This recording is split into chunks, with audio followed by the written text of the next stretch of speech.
పాతకాలంలో ఆ దేశంలో ఒక చిత్రమైన పద్ధతి ఉండేదట. వయసైపోయి ఏ పనులు చెయ్యలేని పరిస్థితిలో ఉన్న తల్లిదండ్రులను తీసుకుని వెళ్లి ఎత్తైన కొండ ప్రాంతాలలో వదిలేసి వచ్చేవారట. అయితే తమ పని కూడా చేసుకోలేని ఆ ముసలివారు ఆకలితో అలమటించి క్షీణించి చనిపోయేవారట. ఓ యువకుడు కూడా తన తల్లి వయస్సు పైబడి చేతకాని స్థితిలో ఉందని ఆమెను తన భుజాలపై మోసుకొని కొండల్లో వదిలేసి రావడానికి బయలుదేరాడు. మార్గమధ్యంలో భుజంపై ఉన్న తన తల్లి ఏదో చేస్తున్నట్లు గమనించాడు. అది గమనించినా కూడా ఆ కొడుకు ఆమెను ఏమీ ప్రశ్నించకుండానే అలాగే కొండ ప్రాంతానికి ఆమెను మోసుకొని వెళుతూనే ఉన్నాడు.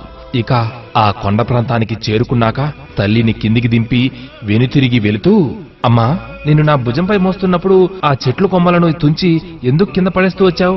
దానికి ఆ తల్లి, నాయనా, నేను ముసల్దాన్ని అయిపోయానని నన్ను వదిలేస్తున్నావు.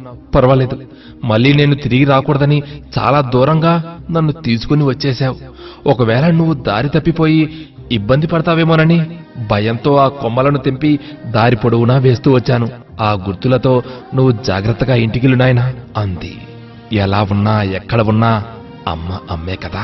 అమ్మతనానికి రూపాలుండవు, అమ్మ నోటికి శాపాలు ఉండవు. మనసున్నదే అమ్మ, మంచి కోరేదే అమ్మ.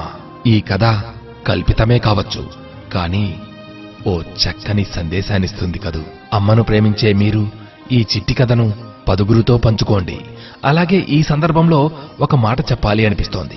తల్లిదండ్రులకు దూరంగా ఉంటూ ఎక్కడో ఉద్యోగరీత్యానో చదువు రీత్యానో దూరంగా ఉన్నారు కదా, వారు గనుక ఈ చిట్టి కథను వింటున్న సందర్భంలో తమ ఆలోచనల్ని ప్రాణాల్ని మీపై పెట్టుకుని ఉన్న మీ తల్లిదండ్రులకు ఒక్క ఫోన్ కాల్ చేసి ప్రేమగా మాట్లాడే ప్రయత్నం చేయండి. మీరు అలా చేస్తే తప్పకుండా వారి మనసు ఎంతో ఆనందానికి గురవుతుంది. నిజం మిత్రమా, నా మాటను నమ్ము. తప్పకుండా ఇప్పుడే, ఈ క్షణమే, ఒక్క నిమిషం ఓపిక పట్టి వారికి కాల్ చేసి మాట్లాడతావుగా?